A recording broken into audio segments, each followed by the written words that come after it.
नमस्कार, think tank पर आप सभी का स्वागत है। आज हम बात करेंगे उन 5 गलतियों के बारे में जो मोदी सरकार ने अग्निपथ योजना में की। आज हम उन्हीं के बारे में बात करना चाह रहे हैं। सबसे पहली है जो उन्होंने घोषणा की, वो मोदी सरकार ने, राजनाथ सिंह ने जिस तरह इस अग्निपथ योजना की घोषणा की, बिना युवाओं को समझाए कि ये योजना कैसे लागू होगी, कब लागू होगी, क्या इसके फ़ायदे हैं, इन चीज़ों को बिना समझाए जिस तरह उन्होंने लागू किया, उनकी सबसे पहली बड़ी भूल थी, जिससे विपक्षियों को मौका मिल गया अपने गुंडों को इस देश में दंगा फैलाने के लिए, अपने गुंडों को भेजने के लिए। और जिस तरह से पूरे देश में दंगे हो रहे हैं, जैसे बिहार में, उत्तर प्रदेश में, हरियाणा में, इसके अलावा भी बहुत सी जगह हैं, वहाँ पर पंजाब में, तेलंगाना में, जगह जगह पर दंगे हो रहे हैं। ट्रेनें फूकी जा रही हैं, जो पर्सनल कार्स हैं वो फूकी जा रही हैं, आग के हवाले किया जा रहा है, थानों को जलाया जा रहा है।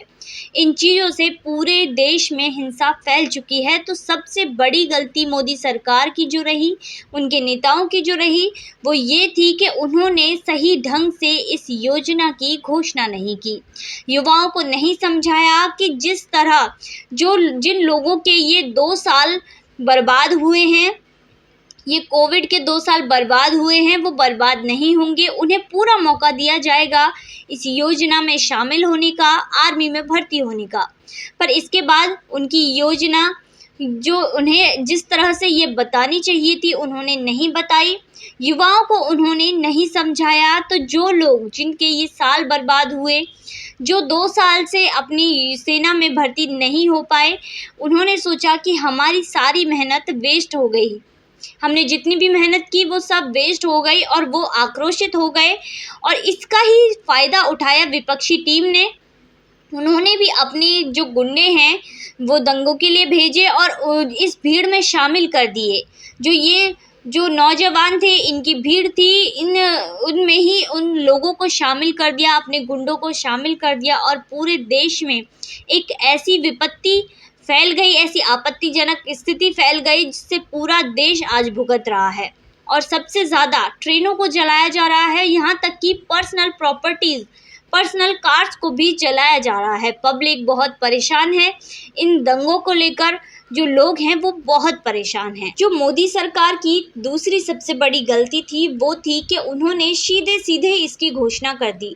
ना ही जो लोग हैं उन्हें समझाया, ना ही अपने जो आर्मी में भर्ती होना चाहते हैं, आना चाहते हैं, उन्हें समझाया कि ये जो भर्ती है किस तरह की जाएगी, किस तरह इन्हें लाया जाएगा। उन्होंने सीधे सीधे कह दिया कि अब जो आर्मी में लोग आएंगे वो 4 साल के कॉन्ट्रैक्ट बेस पे आएंगे।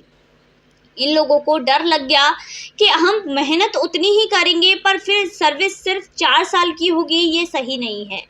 उन्हें सीधे सीधे ये कह दिया गया कि 25% लोग ही अब परमानेंट हो पाएंगे। जब वो मेहनत पूरी करेंगे, बराबर करेंगे, तो 75% लोगों को बाहर कर दिया जाएगा। इस चीज़ से चिंतित होकर उन्होंने पूरे देश में दंगे मचा दिए। उन्हें ये नहीं समझाया कि अभी जिस तरह आर्मी के ऑफिसर्स की बहाली की जाती है या फिर टेरिटोरियल आर्मी की भर्ती की जाती है, उसी तरह अब जवानों की भी भर्ती की जाएगी। ये चीज़ उन्होंने नहीं समझाई। इस चीज़ को उन्हें एकदम सीधे सीधे नहीं बोलना चाहिए था, उन्हें धीरे धीरे 1.5 साल 2 साल में इसे लागू करना चाहिए था। लोगों को समझा कर इसको फिर इन्हें बताना चाहिए था कि अब जो जवानों की भर्ती है इस तरह की जाएगी।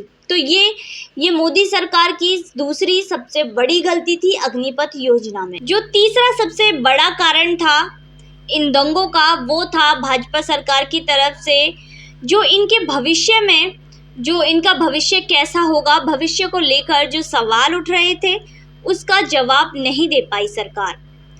राज्य सरकार के बीच और केंद्र सरकार के बीच कोऑर्डिनेशन नहीं था। इन्होंने आपस में बातचीत करके अगर हर राज्य अपने स्तर पर यह घोषणा करता कि इनको जो है रिजर्वेशन दिया जाएगा, 10%, 20%, जितना भी है राज्य पुलिस में, अगर यह घोषणा ये पहले ही कर देते तो शायद आज ये दिन देखना नहीं पड़ता। इसके बाद जो गृह मंत्रालय है, राज्य सरकार है, केंद्र सरकार है, इनके बीच में कोई भी कोऑर्डिनेशन नहीं था। इन्होंने उस तरह से इस चीज़ की घोषणा नहीं की थी। अगर ये दंगों को भड़कने से पहले ही इस चीज़ की घोषणा कर देते तो ज़्यादा अच्छा होता। अब जो तीसरा दिन है, जो पैरामिलिट्री फोर्स है उसमें जो घोषणा की है, अब जो तीसरा दिन है दंगों का, इसमें घोषणा की है, जो अमित शाह हैं उन्होंने घोषणा की है कि इसमें 10% का रिजर्वेशन उन लोगों को मिलेगा जो अग्निवीर बनकर आएंगे। अग्निपथ जो योजना है उसके तहत 4 साल बाद रिटायर होंगे उन लोगों को, उन जवानों को 10% का रिजर्वेशन यहाँ पर दिया जाएगा। जो इसमें चौथी सबसे बड़ी भूल हुई वो हुई सेंटिमेंट्स को देखे बिना इस फैसला कर दिया गया, स्ट्रेट फॉरवर्ड फैसला दिया गया। पब्लिक के सेंटीमेंट्स को नहीं देखा गया। अगर सेंटीमेंट्स को देखते तो शायद ये माहौल आज नहीं होता। सेंटीमेंट को शांत करने के लिए भी इन्होंने पहले से पता है कि जब भी कोई बड़ा फैसला आता है तो विद्रोह किया जाता है, विद्रोह के साथ हिंसा भी की जाती है, लोग आक्रोशित हो जाते हैं। फिर भी राज्य स्तर पर कोई तैयारी नहीं की गई कि अगर हिंसा फैले या सेंटीमेंट्स की जो स्थिति आए उनको शांत करने के लिए कोई भी पहले से तैयारी नहीं की गई राज्य स्तर पर। अगर इस तरह की तैयारी की जाती, राज्य स्तर पर हर राज्य के जो इन नेता हैं उनसे मीटिंग की जाती, एक जो है स्ट्रेटजी बनाई जाती, तो शायद आज ये माहौल नहीं होता। मोदी सरकार ने गलती की कि स्ट्रेट फॉरवर्ड उन्होंने फैसला दे दिया, लोगों को बस सुना दिया कि ये चीज़ आज से लागू होगी।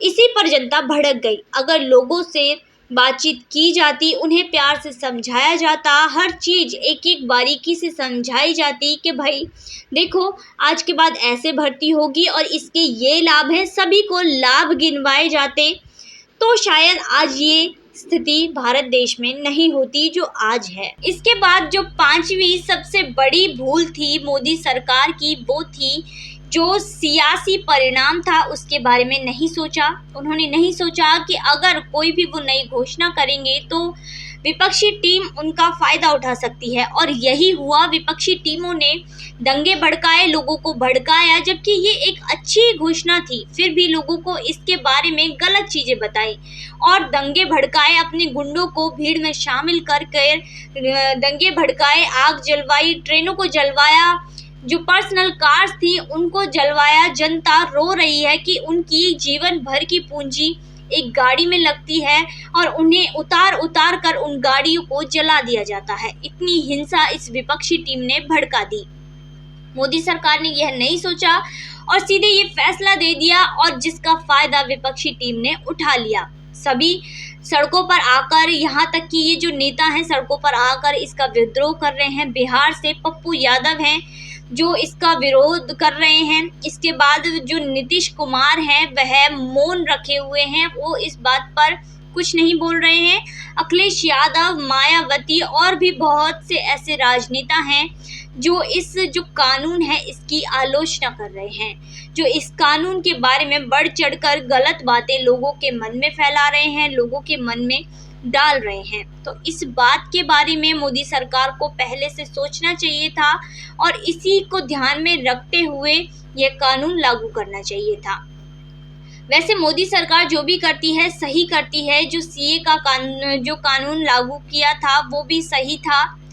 इसके अलावा जो तीन कृषि कानून था वो लागू किया था वो भी सही था। अब ये जो विपक्षी टीम है वो सोच रही है कि जैसे 3 कृषि कानून को नहीं होने दिया, देश में इतने दंगे करवाए जिससे बीजेपी को, केंद्रीय सरकार को पीछे हटना पड़ा, इस कानून को वापस लेना पड़ा, उसी तरह राहुल गांधी ने ये भी बोल दिया है जिस तरह 3 कृषि कानून वापस लिया उसी तरह अग्निपथ भी वापस लेना पड़ेगा। इस चीज़ को बोलते हुए उन्होंने आक्रोश जाहिर किया और अपने मंसूबे सभी को बता दिए। तो आज की वीडियो में बस इतना ही। फिर मुलाकात होगी नई वीडियो नए विषय के साथ। देखते रहिए थिंक टैंक।